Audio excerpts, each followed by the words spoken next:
My fiancé and I have been in a relationship for just over 7 years, living together for the past 4, and engaged for the last 3. He's 27, and I'm 26. For this story, let's call us Seamus and Sharon. Over the past year, our relationship has started to exhibit some age-related strains, although nothing so severe that we couldn't overcome. Neither of us believes that legal marriage is essential, although I would have been okay with it if he had agreed. We believe that a natural commitment is far more important than a legal document, and we plan to remain engaged and committed to each other for life. Additionally, we intended to start having children within the next 12 to 18 months. Our issues arose from Seamus's workaholic tendencies. This began affecting our intimacy. When we initially got together, we were intimate all the time, sometimes multiple times a day. This decreased to about 3 times a week around the 3rd year, and last year it was more like 2 times a week. Now we're down to less than 2 times a week, and sometimes we go more than a week without intimacy. My desire for Seamus remains as high as ever, but his desire for me has plummeted due to his work commitments. He acknowledged that the stress and exhaustion from his job were causing issues, but didn't take any action to address it. Last year, he received a promotion to assistant manager. This new position came with a higher salary, but considering the long hours he puts in, he's actually earning less per hour than before. It's hard to see how that's a promotion. We've had numerous conversations about this, but he insists he's doing it for our future and our future family. Seamus explained that he was working diligently and saving money so that we could eventually buy a house, allowing me to stay home with our first child. I work at a call center for a bank, and I despise it. While I appreciated his sacrifice, I was simply asking for a bit more of his time and affection. When I pressed the issue, things would improve temporarily, but then he'd revert back to working, and I felt like an afterthought. Even when he was at home, he would often be on his laptop handling store-related tasks or speaking with employees or customers on the phone. It became incredibly frustrating. During his rare moments of free time, instead of spending it with me, he preferred gaming and was part of a few gaming groups. He mentioned that gaming was a stress reliever for him and encouraged me to join, but it wasn't something I was interested in. I sensed that even though he still loved me deeply, something was missing in our relationship, and we appeared to be growing apart. This brings me to the current situation. As I mentioned earlier, I work at a large call center where some of my colleagues are involved in open relationships or marriages. They claim that it has significantly improved their love lives. One of my coworkers, whom I'll refer to as Jessica, had extensive conversations with me about this topic. About a month ago, she mentioned that she and her husband were interested in exploring an open relationship involving both Seamus and me. She admitted that she found Seamus very attractive, and her husband thought I was quite appealing. I firmly declined this proposition because we were friends outside of work, and the idea felt unsettling. Additionally, considering we worked in the same department, it could potentially lead to tension and HR-related problems. Despite my clear rejection, she occasionally brought up the topic, causing me to distance myself from our friendship. I couldn't help but see her differently once I learned of her interest in Seamus. While we still had lunch together at times, we no longer spent time together after work. Several weeks ago, Jessica informed me that the IT guy responsible for our department was in an open relationship with his wife. He's an attractive older man, perhaps in his very late 40s, and he's a kind, soft-spoken person who's in excellent shape. Jessica suggested I should talk to him if I had any interest in exploring this topic. I told her I wasn't interested and that she was the one who kept bringing it up with me. However, several days later, this man, whom I'll call Taylor, approached me in the break room and asked if he could join me. I agreed, and he took a seat. We engaged in small talk for a while, and then he mentioned that Jessica had informed him that I might be open to the idea of an open relationship. I was taken aback because I couldn't believe Jessica had the audacity to share something like that after our conversation. I explained to Taylor that I wasn't really interested, and clarified that Jessica, along with a few others, had been discussing this concept with me, but it didn't pique my interest. Taylor suggested I should consider it, emphasizing that it can be quite healthy and beneficial for a relationship. He also mentioned that if I ever became interested, he would be honored to explore that path with me. I felt somewhat offended, but his approach was so calming and considerate that I didn't take it as an offense. I simply smiled and thanked him, saying I would keep it in mind if I ever changed my perspective. We continued our small talk for the remainder of the break. Later that afternoon, I found myself pondering my conversation with Taylor. I thought to myself that if I were ever to consider an open relationship, he would be an ideal partner for it. He appeared very mature and respectful, plus he's married with kids, so there's no risk of anything more happening, as he made it clear he loves his wife and children. Of course, I feel the same way about Seamus. He's my soulmate, and even if we were to explore such a thing, my love for him would remain unchanged. When I returned home that night, Seamus called and informed me that he would be working until 8:30 p.m. because someone had called out sick at the last minute. I was quite upset about this because he was originally supposed to be home by 5, and we had plans for a romantic dinner and a special evening together. He apologized and promised to make it up to me when he got home. However, that night he didn't arrive until after 9, and when he did, he was completely exhausted and just collapsed on the couch. I was so frustrated that I left him sleeping there and went to bed. Around 3 a.m., he came into the bedroom, kissed me, but I pretended to be asleep. I was just so upset by his apparent disregard for me. The following morning, he left for work early and gave me a quick peck on the lips, but I didn't respond with a kiss. Later in the morning, he called to apologize once more for the previous night, but then immediately mentioned that his district manager had made a surprise visit to their store. He explained that he and his manager would be going out to dinner with him after work. I responded sarcastically, telling him to share something I wasn't already aware of. He inquired about what I meant, and I pointed out his habit of returning home late. I asked him when was the last time he came home at a reasonable hour. He concluded the call by expressing his love for me. All I managed to say was, "All right, bye," before hanging up. I was visibly upset, so I requested an early lunch break, which my manager approved. While I was in the lunchroom, Taylor noticed my distress and came over to sit with me. He could tell that I was quite upset and began talking to me in his soothing manner. By the end of my break, I felt considerably better. Before we returned to work, he invited me to join him and some of his IT colleagues for happy hour. He suggested it would be beneficial for me to go out and not spend the evening alone at home. Feeling somewhat obliged since Taylor had cheered me up and made me feel better, I agreed to go with him to happy hour. During our time there, we had a great conversation. We discussed his marriage in detail and how he and his wife were going through something similar to Seamus and me. Taylor mentioned that opening up their relationship had actually saved their marriage, and they are still happily together to this day. After we left happy hour, I felt that tonight might be a good time to broach the subject with Seamus and gauge his reaction. Seamus arrived home around 9, and I asked him about his meeting with his district manager. He said it went well. Then he inquired about how my evening at happy hour went, and I told him it was fine, but admitted that I would have enjoyed it much more if he had been there with me. I chose not to reveal that I had been there alone, engaging in a conversation with another guy, even though it was innocent. When there was a pause in our conversation, I brought up the topic of 5 people I work with who are in open relationships. Seamus hadn't heard about this before and asked if it was about people sleeping around with others while staying together. I replied, "Yes, something like that." He expressed his disapproval, calling it both stupid and disgusting, and suggested that those in such relationships should simply break up to be free to sleep with whomever they desire. I explained that the purpose of these relationships wasn't to encourage infidelity, but rather to strengthen the bond between couples. He found this idea ridiculous and asked for an explanation, to which I had no response. That's when I mentioned Jessica and her husband. He questioned if I was joking, and I assured him I wasn't. He wondered why I hadn't told him about this earlier, and I admitted I was afraid he might not want to spend time with them. He conceded, saying he wouldn't be hanging out with them anymore because he found it distasteful. After that, he continued probing with more questions about the topic. He asked for my opinion on it, and I replied that if it worked for those involved, then it was their choice. He further inquired if I would ever consider something like this, and I clarified that I would only do it if he were in agreement. He seemed surprised by my response and repeated, "So you're telling me that if I agreed to this, you would do it?" I confirmed, "Yes, but only if you agree to it." His reaction was simply, wow, okay," accompanied by a somewhat perplexed look.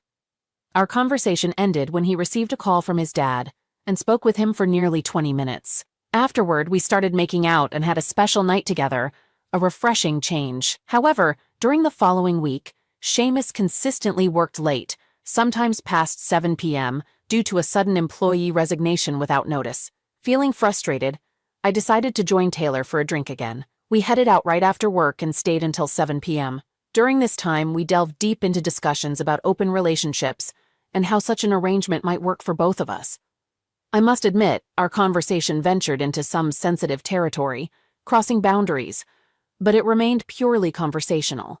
Afterward, I ordered takeout from the bar for Seamus and me and returned home without informing Seamus about my time with Taylor. For the subsequent week, things appeared to be improving between Seamus and me. Although he still worked late, he managed to get home before 7 p.m. We had plans for a nice dinner on Thursday to celebrate our 7th year together. However, the night before, Seamus informed me that his regional manager was coming in the next day and had scheduled an unexpected operations review. He apologized and suggested that we postpone our anniversary celebration to Friday. I could tell he sensed my disappointment, but I reluctantly agreed. He also mentioned that he needed to spend the evening in our home office to prepare for the following day, which meant he couldn't join me for our planned TV time. I felt extremely upset and just overall frustrated by the situation. The next morning, he woke up before 5 a.m. and left the house around 6 a.m. He kissed me goodbye and mentioned that he might not be back until after 9 p.m. because the regional manager had plans to take him and his manager out for dinner. I replied with an understanding, okay, as it was what I had anticipated. Before he left, I asked him if he promised to take me out the next day, and he assured me that he would be home by 5 p.m., no matter what. We shared another kiss, and he departed. Throughout my workday, I couldn't help but dwell on the prospect of spending yet another evening alone. Just as my shift was concluding, I received a chat message from Taylor, asking if I'd like to join him for a drink after work. I contemplated it for a while before eventually agreeing. I decided to head home first to freshen up before meeting him at the tavern, arriving shortly after 5 p.m. Our outing lasted until nearly 8:30 p.m. While I was at the tavern with Taylor, Seamus sent me a text message asking, "Where are you?"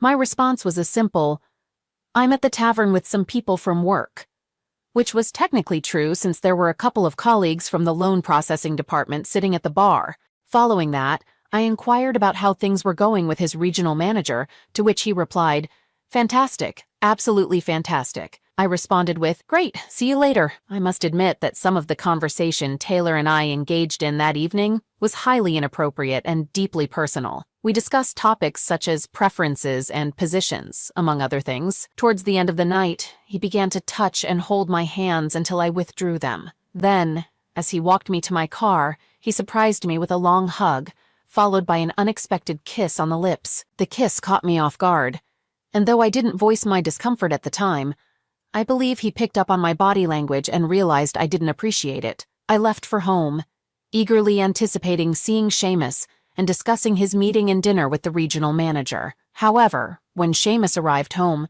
he behaved normally, except for the fact that he didn't come over to kiss me as he usually did. I inquired about how his meeting with the regional manager had gone, and he responded with, "Great," without elaborating further. He then asked about my workday, and I described it as the usual.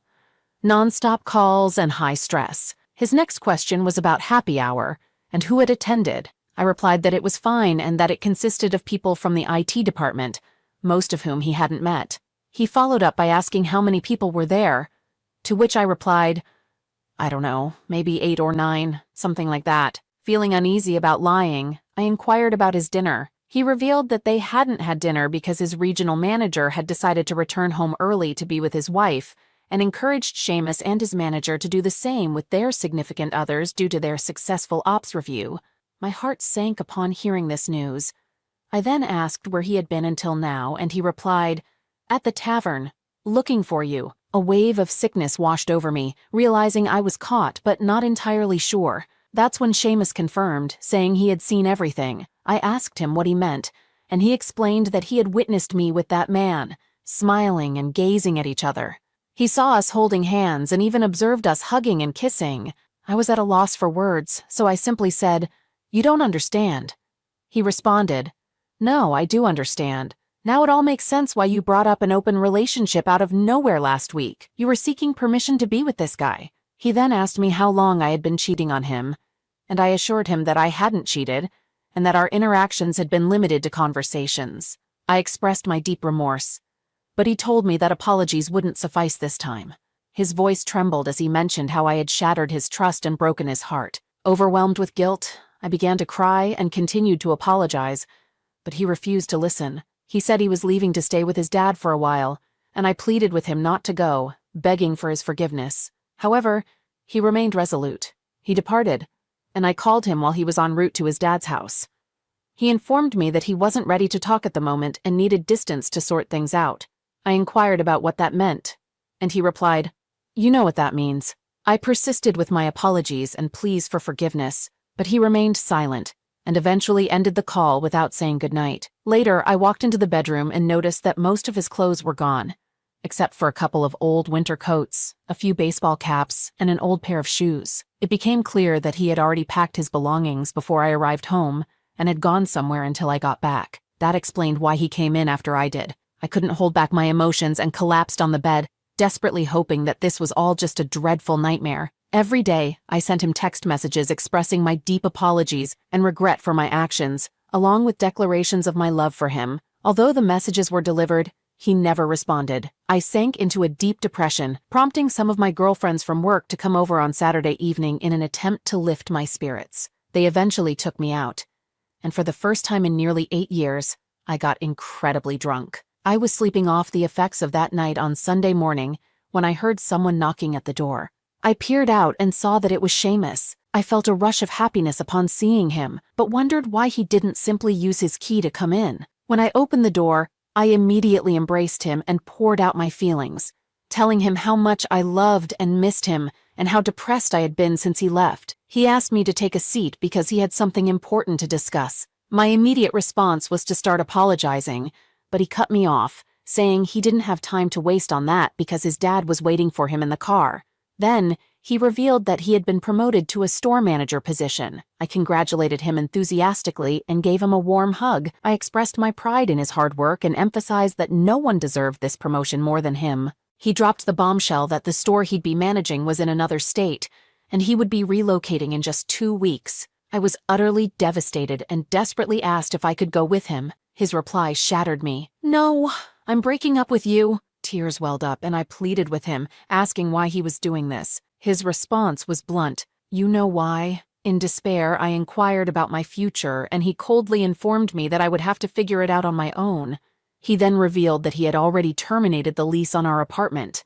Fortunately, the rental manager agreed to reduce the remaining 8 months of the lease to just 60 days. Rents in our area had significantly increased since we signed the lease, and the landlord could easily rent it out at a higher rate. Seamus mentioned that he had taken care of the final lease payment, but if I wished to remain in the apartment after 60 days, I would need to sign a new lease. He was well aware that I couldn't afford to live there without him since he covered 2/3 of our living expenses. He informed me that I could keep all the furniture and the commitment ring he had given me. I couldn't hold back my tears and pleaded with him for another chance, but his response remained firm.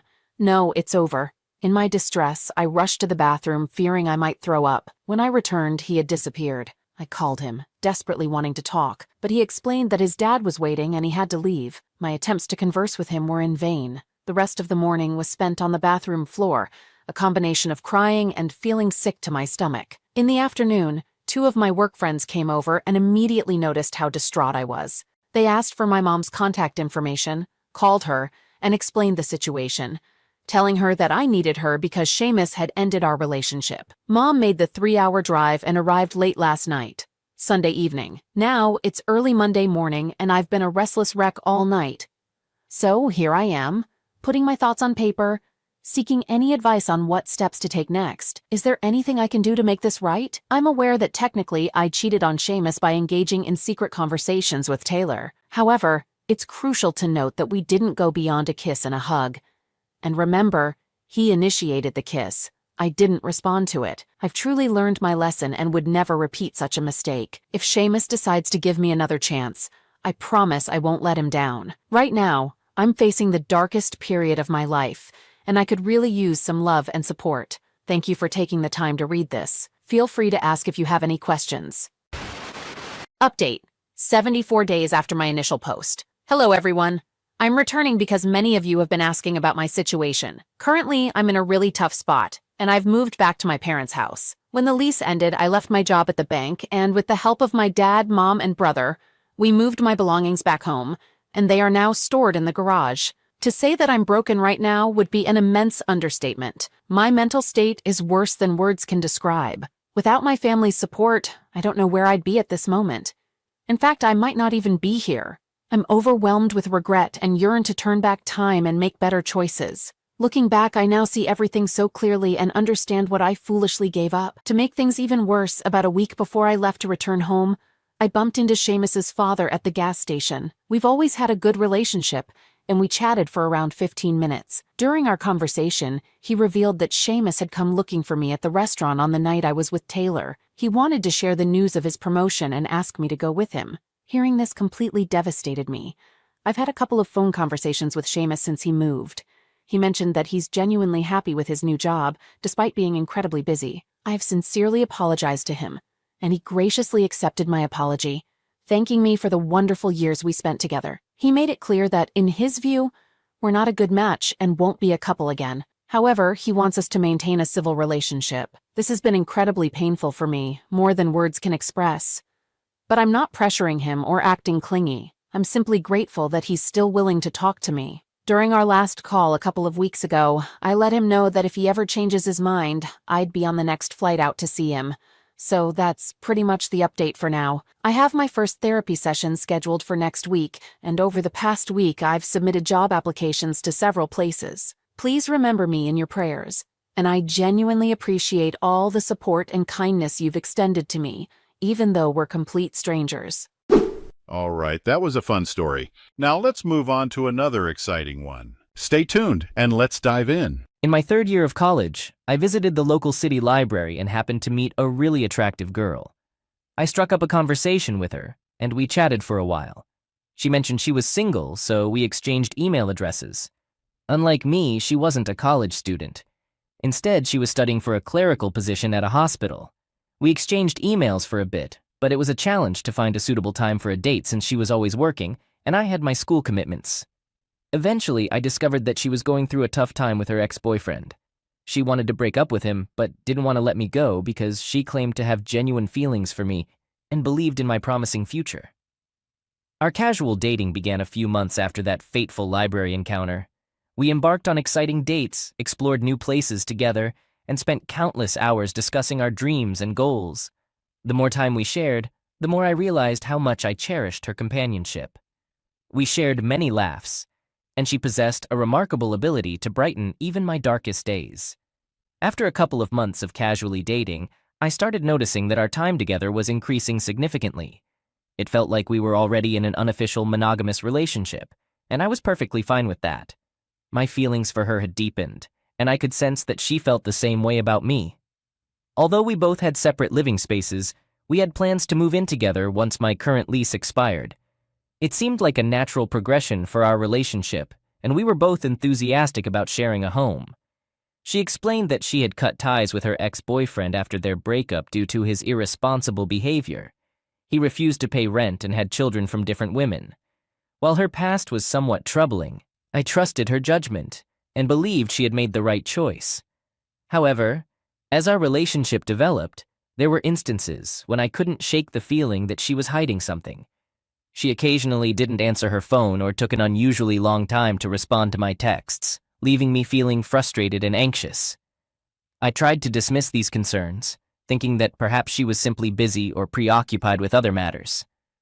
But after days of uncertainty, I finally gathered the courage to address the issue directly. I wanted her to be open and honest with me. When I confronted her, she disclosed that her ex-boyfriend was stalking her.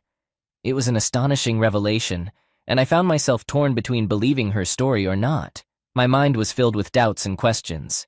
Despite my uncertainty, I decided to approach her explanation with caution. One day, as I was returning from a friend's house, I had a hunch that she might be at home, so I decided to pay her a visit. It wasn't meant to be a surprise. In those days, we didn't have cell phones like we do now, and I had dropped by unannounced a couple of times before. As I approached the door of her apartment, to my astonishment, I encountered a man exiting her place. He was carrying a large box, and we passed each other in the hallway. I couldn't help but feel startled by this discovery, particularly since she had previously informed me that he was stalking her. It didn't add up to me that she would permit him into her apartment if their relationship was genuinely hostile. She assured me that he had come to retrieve his belongings, and the supposed stalking was due to some of his property still being in her possession. However, as she continued to assert this explanation, I couldn't help but begin to question whether she might be manipulating the truth. The whole situation appeared dubious, and I couldn't shake the persistent suspicion that there might be more to the story than she was disclosing. At that point in our relationship, I found myself at a crossroads, uncertain if I could place full trust in her. As the semester drew to a close, our impending plan to move in together approached. But my doubts lingered. Following the incident with her ex-boyfriend, she became remarkably affectionate, going the extra mile to express her love through cooking for me and thoughtful gifts. Part of me suspected that she might have sensed my uncertainty and was attempting to rekindle our romance. I must admit, I was easily swayed by such gestures, and over time, she slowly began to regain my trust. As we took the step of moving in together and our relationship deepened, I believed everything was going smoothly. However, one unexpected day, she brought up the idea of an open relationship out of nowhere. I was taken aback, as I had never contemplated such an arrangement before. She spoke about the potential freedom and liberation it could offer, but I was unsure how to respond.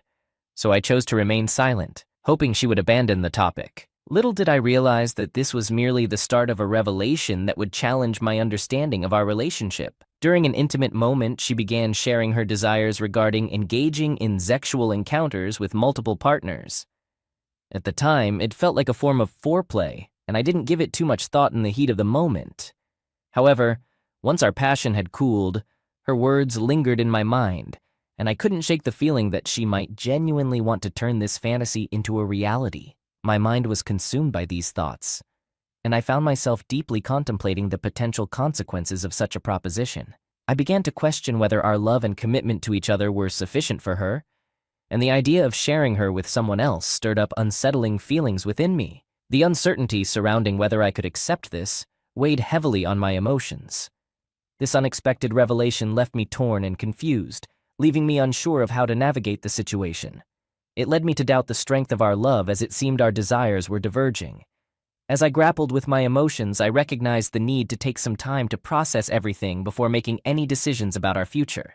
Following her expressions of desire during our intimate moments, which didn't resonate with me but seemed to please her, we engaged in further discussions. She disclosed that her ex-boyfriend had a penchant for watching her with other men, and once again proposed the idea of an open relationship. Respectfully, I declined, explaining that I had no interest in such a lifestyle. Unfortunately, my decision didn't sit well with her, and she responded with passive-aggressive behavior, attempting to provoke me. Her efforts to irritate me didn't yield the desired results, so she gradually became less affectionate and even withheld intimacy as a way of expressing her frustration, likening my behavior to that of a child. This situation began to weigh heavily on me, occupying my thoughts and causing my academic performance to suffer due to a lack of concentration in school. After careful deliberation, I made the difficult choice to terminate the relationship. Upon returning home, I mustered the courage to convey my feelings to her, explaining that I no longer wanted to continue the relationship and that it would be best for her to find another place to live. Regrettably, her reaction was marked by anger, and she resorted to physical aggression, accompanied by hurtful name-calling and desperate pleas in an attempt to change my decision. However, I had already resolved to move forward with my studies and focus on my future, believing that there was no room for such drama in my life. The next day, she startled me by claiming to be pregnant. I approached this claim with skepticism, wondering if it might be a tactic to manipulate me into reconsidering our breakup. Nonetheless, she sent me photos of pregnancy test results, seemingly attempting to validate her assertion. Despite this evidence, I remained resolute in my choice to end the relationship, as I couldn't shake the nagging suspicion that she might have obtained the results from various sources to deceive me. As time went on, the situation became more worrisome. 2 months later, she messaged me, telling me that she had missed her period once again. Then, 4 months later, she sent me a photo of her growing baby bump. During this period, mutual friends informed me that they had seen her with other men, including her ex-boyfriend. This led me to consider the possibility that I might not be the father of her child. However, I couldn't ignore the fact that we had engaged in unprotected intercourse around the time of her pregnancy. Though I usually use a protection, there was still a chance that something might have gone wrong, adding to my uncertainty. Given that I was in my final year of college and quite young, I felt unsure about how to handle the situation. Nevertheless, I was aware that if the child was indeed mine, I had a responsibility to step up and be a responsible father. Throughout her pregnancy, she vehemently asserted that the child could only be mine, despite my lingering doubts about her involvement with other men during our relationship. Reluctantly, I went along with her claims.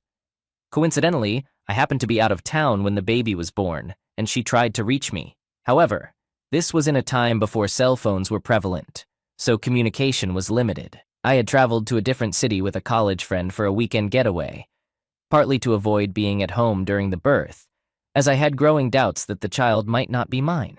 After the baby's birth, I visited them a few times in the following weeks. Not long after that, my parents told me that she had come to their house and introduced the baby as their new grandson.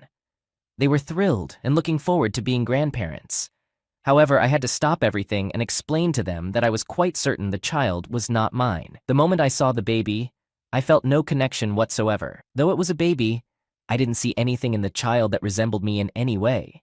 Since she was already receiving government assistance, the state mandated a paternity test. This is a routine procedure when someone is receiving state or government aid, like food stamps, as they need to identify the father for child support purposes. Given the circumstances, I decided it was best to proceed with the paternity test as scheduled. When the paternity test results came back, they showed that there was less than a 1% chance that the child was mine. With this conclusive evidence, I decided to make a clean break and move forward.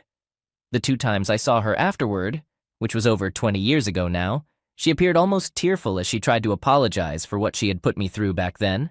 Through word of mouth, I eventually learned who the real father was, and it turned out to be her ex-boyfriend.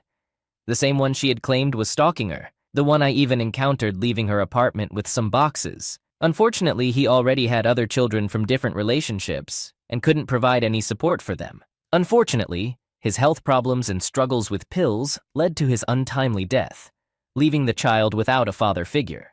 Throughout this difficult situation, I remained composed and fully cooperative, which resulted in a commendation letter from the county prosecutor's office for my responsible conduct.